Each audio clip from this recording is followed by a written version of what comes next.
Ал шаруасы шалқып, кәсібі тасыған еліміздегі ірі компаниялар ұлттық чемпион жобасында үздік атануға ниет танытып отыр. Бағдарламаға 300-ден астам отандық компания қатысып, олардың 28-і іріктеуден өткен. Олардың елімізге алдағы жылдары қандай пайда әкелетіні туралы әріптесім Гүлзира Мырзахан әңгімелейді. Малайзиялық модель негізінде құрылған ұлттық чемпиондар жобасы елімізде бәсекеге қабілетті экспортқа негізделген шикізаттық емес сектордың өндірісін құруға бағытталған.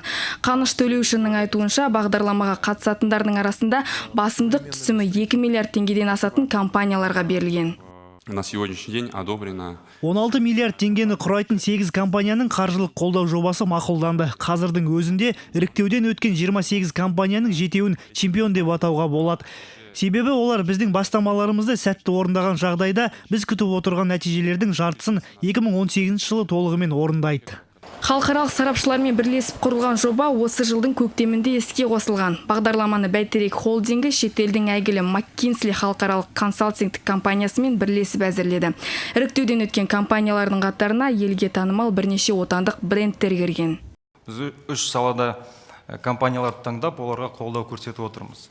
Енді келесі жылы біздің бағдарламамыздың басқарушы органы, басқарушы комитеттің негізінде бір шешім шығарылады. Ықтимал салалардың бірі ол фармацевтика, ақпараттық технологиялар, көлік және логистика, химия және мұнай химиясы салалары болып табылады.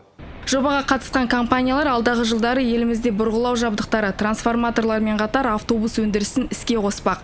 Сонымен қатар құрылыс материалдары мен майлы дақылдар өндірісі бойынша зауыттар мен кәсіпорындар салады деп күтілуде. Ал олардан бюджетке түсетін салық түріндегі түсім 24 миллиард теңгені құрайды деп жоспарланып отыр. Гүлзира Мырзахан, Ағабек Қазанбаев, қорытынды жаңалықтар.